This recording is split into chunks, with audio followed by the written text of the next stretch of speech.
Good evening and welcome to Tuesdays in Advent at Notre Dame Church in North Caldwell. I'm Father Tom Denty, the pastor here, and we have arranged for 4 Tuesday evenings during the season of Advent for a variety of topics to talk about and to cover so that you can connect with the parish and with the season safely from your home or wherever you are. Tonight, we are very blessed to have a special guest with us, Sister Gina Scaringella. Sister Gina has actually been a parishioner here at Notre Dame for over 18 years, and in 2019, she took her first vows in the Dominican order. Currently, she conducts research in the history and theology of women in the diaconate. So her topic tonight is Advent, we need it more than ever. Truer words could not be spoken, and it's my pleasure to introduce to you Sister Gina.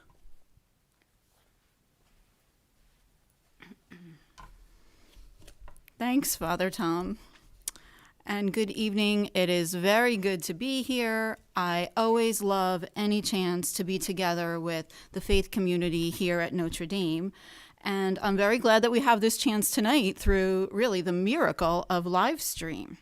So thanks to anyone who is watching now and to anyone who will be watching in the next couple of days or weeks. And let's begin with a prayer. Take a moment after a busy day to remind ourselves that we are always in God's faithful and holy presence. And we'll pray just with a few lines from the first reading from today's Mass, from the prophet Isaiah. Then the wolf shall be a guest of the lamb, and the leopard shall lie down with the kid. The calf and the young lion shall browse together, with a little child to lead them. The cow and the bear shall be neighbors. Together their young shall rest. The lion shall eat hay like the ox. The baby shall play by the cobra's den. There shall be no harm or ruin on all my holy mountain, for the earth shall be filled with knowledge of the Lord, as water covers the sea. The word of the Lord. Thanks be to God. Now, here at Notre Dame, we have sung those beautiful words many times in the song On That Holy Mountain, which is one of the big specialties of our awesome music ministry. And that song does come from this passage from Isaiah. And one of the big reasons that I love Advent is because of the hopeful, promising scriptures such as this. But before we discuss more of the scriptures, I'd like to begin with a story.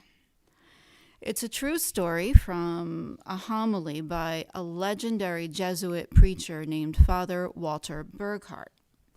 And this is a story that takes place many years ago on a night in Jamaica. So there's a house fire in a 2-story house. And everyone in the family is able to escape except one little boy. He gets down to the front door of the house, and then for some reason he turns around and runs back up the stairs. And then he's trapped because there's flame everywhere, and he can't get down the stairs, and the firefighters are there, but they can't get up to rescue him. He gets to the window. The window's open. And everyone below is telling him to jump. The rescue workers are there. They have a safety net ready for him to jump. His family is standing there. Everyone's telling him, jump, jump, but he won't jump. And finally, he tells them why. He says, I can't see you. In the darkness, he doesn't know what he'll be jumping into, so that's pretty scary. But the dad says, I know, but I can see you. And we may not be standing in a window looking out into darkness with flames at our back, But as we begin month 10 of this pandemic, which has brought so much loss and uncertainty, we are like that little boy, because in our own time of darkness, we are seen as well.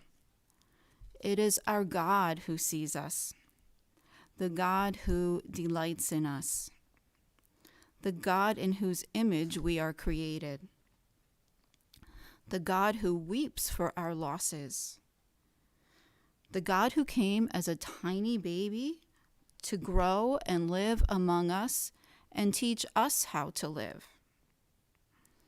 the God who is faithfully with us now, and the God who will come again. Our call is to trust that our God sees us and will catch us. Maybe not in the way we would like to be caught, but nonetheless, we can trust that God will catch us. And if we don't have trust, we might as well forget about Advent. Because Advent is a season for hope that is born of trust in God's promises. And we do need that hope more than ever, don't we? Advent is also a time to make friends with patient waiting as we prepare our hearts for Emmanuel. And this year we sure do know something about waiting, don't we? We're waiting for a day when the headlines will not be about infection rates, waiting for a time when we can be with each other safely again, waiting for the peace and justice of that holy mountain.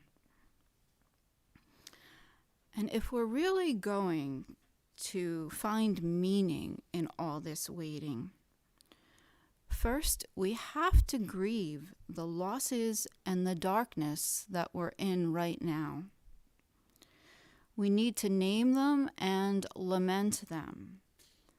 There's actually a book called Lamentations in the Old Testament where people cry out to God. And we don't do this to wallow. We do it to recognize the legitimate pain that we are in so that we can welcome God's comfort. And comfort is another big theme in Advent. Of course, as we ourselves heal, we must share God's comfort with one another.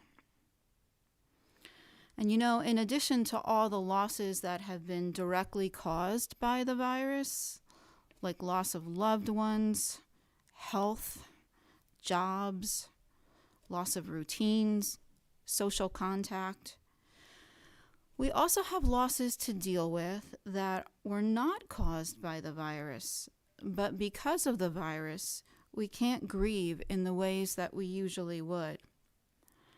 As an example, here at Notre Dame, we've lost our very beloved friend and parishioner, Gordon Brown. And with his brother Marvin, he has been such a part of the life of this parish. And many of us have expressed that we feel this loss so very deeply. Gordon died a few months ago, not from the virus, but because of the very necessary precautions due to the virus. We haven't been able to come together yet for a public celebration of his life and to commend him to God and to console Marvin and to console each other. And Marvin did give me the okay to talk about this tonight. He says that he is very grateful for all of the support that he is receiving from our parish, but not being able to mourn and be together in the way that we're accustomed to really is an added challenge. And I'm sure that we continue to pray for Marvin. So, yeah, even being able to grieve in the usual way, even if none of the pandemic were going on, this would be difficult. The fact that it is going on makes it even harder. So that's a lot of darkness. Not to mention the literal darkness at this time of year. I don't know about you, but I find it very challenging that it's dark at 4:30 these days. So how to handle all this darkness? Well, I could tell you that darkness has its blessings. I could say we wouldn't know or appreciate the light if we'd never seen the darkness. And I could say we can't see the beauty of the stars unless it is dark. And all those things would be true, but that doesn't mean that especially now, we shouldn't look for God's light and live in that light and bring God's light to God's people. So here are my simple suggestions. Be with the light, literally. Light the candles on your Advent wreath. If you don't have one, you can get one online. It is a beautiful ritual, and we really need it every year, but especially this year. For each of the 4 weeks, as we light another candle, we see the light growing, and it does shine more brightly in the darkness. The light shines in the darkness, and the darkness has not overcome it. That verse comes from the beginning of John's Gospel. And the Christmas after my mom died, that verse was my hope. As Advent began that year, I thought, do I even bother to decorate this year? Everything's different. Why celebrate? Maybe that sounds familiar to some of you who are grieving now. But the light shines in the darkness, and the darkness has not overcome it. One of my favorite spiritual writers, Paula D'Arcy, says, we can turn away from the light. It's our choice to do that. And if we do that, it will be as if the light does not even exist. That's not something we can risk. So the year that my mother died, I did put up a tree. And every morning before work and every night after work, I turned on the lights on that tree and I just sat with them for a bit. And I did know that God was there with me in my grief. And I knew the darkness would not have the last word. So I offer you the idea of sitting with the light this season, with the conscious thought that the light of Christ shines in the darkness, and that light cannot be blotted out, not by sin, not by disease, not by death. And if the past weekend is any indication, people are not skimping on the lights this year as they decorate their houses. I think that's great. Maybe everyone knows that we need that. So with that in mind, you might go for a walk and take in the lights in your neighborhood. But again, do it with the recognition that Christ, the light of the world, shines in our darkness. If you do this, it will be a time of holiness. And I know it sounds so ordinary, but the ordinary is holy. It will be holy, and it will be prayer. That verse about the light in the darkness is John chapter 1, verse 5.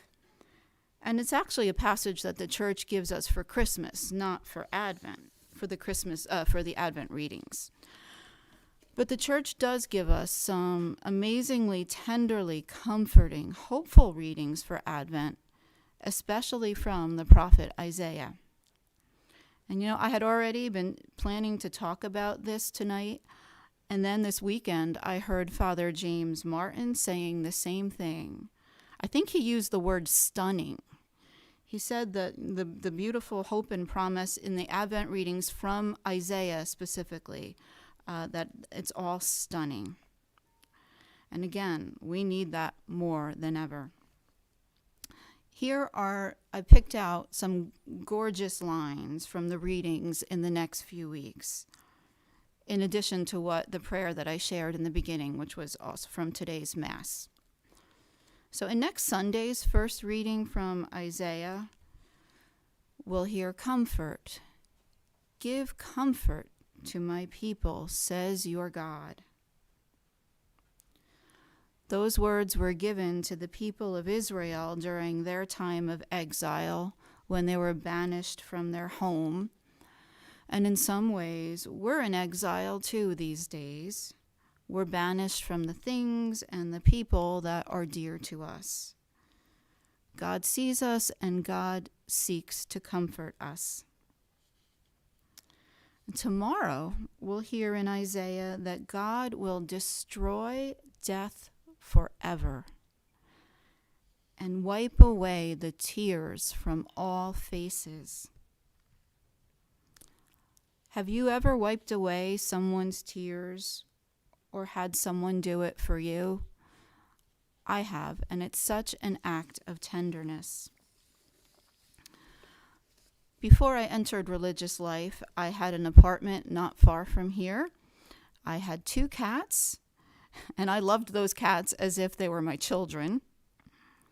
And then one of them died completely out of the blue. She got sick on Saturday morning, and by Sunday evening, she had died. She was young, didn't know why. The vet never figured out why. I was shocked. I was heartbroken. I was devastated. And then very soon after that, I had to help with a retreat. I'm part of a group of wonderful women from another parish, and we give an annual retreat. And that year, the time came up right after my cat had died, and I tell you, I did not want to go. I was too sad. But I'd been helping with the planning, and I had a responsibility, so I went. And when I walked into the retreat house, someone asked me how I was, and I just burst into tears. And one of the women came rushing up to me, and I can still see the love in her face as she wiped the tears away from my face with her hands. And it didn't stop my sadness, but it made all the difference. Our God will wipe the tears away from our faces, and it will make all the difference. And there are many more beautiful messages like this in the Advent readings again, especially in Isaiah. So I invite you, find the readings on the Notre Dame website. There is a link, Daily Readings. Click on that and find out for yourself what words of comfort your God seeks to give to you. God doesn't always take our sorrows away, but God always finds a way to speak love. And that love makes all the difference.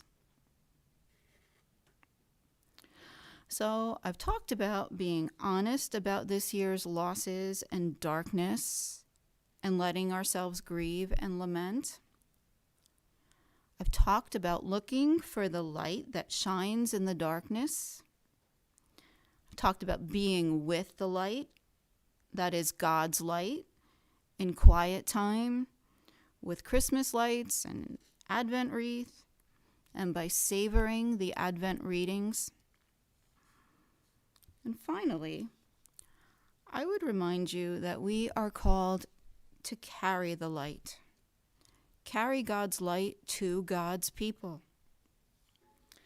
We know the need is great this year. The people of Notre Dame always give generously when there is a need. And we have the giving tree. We have Christine's Kitchen. We have Help a Family. We have opportunities to give everywhere. And now that we can sign up at Notre Dame, we can sign up online for Christine's Kitchen. When I have gone online to see what I might be able to give, I have been so moved to see people, the names of people that I know who are part of this parish family.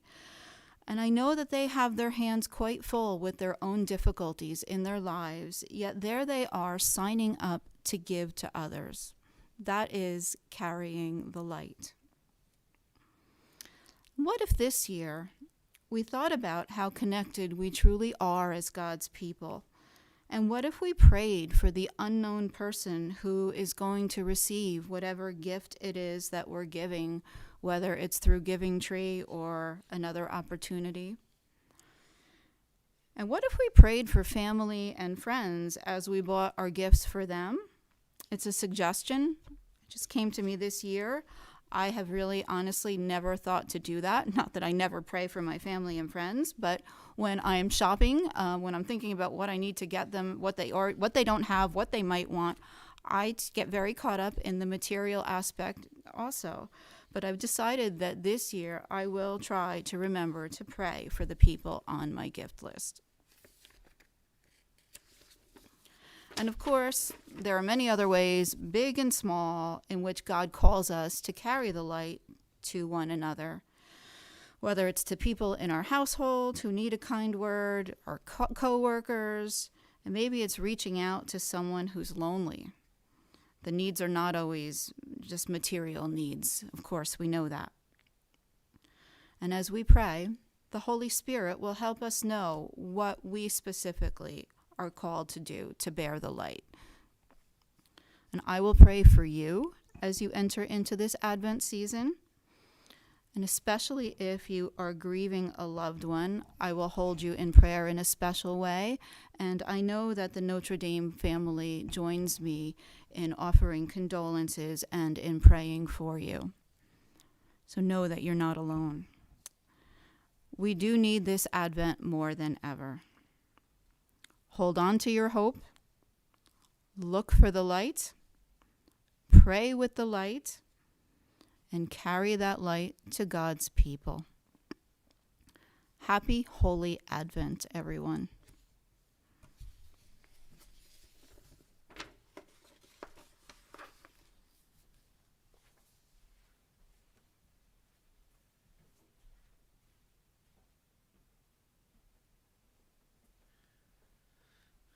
Well, thank you very much, Sister Gina. We enjoyed your presentation. I think I can speak for our viewers as well. I loved your story of jumping into darkness in order to find the light.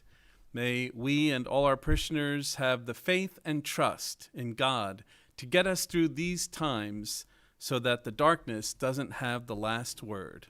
Christmas will be a little richer and more meaningful because of your faith and words that you shared with us. So we are very grateful for your time and sharing your gifts with us tonight. So next week, Tuesday, again at 7 p.m., join us via our website for our second presentation. Next Tuesday is December 8th, and that is the Solemnity of the Immaculate Conception.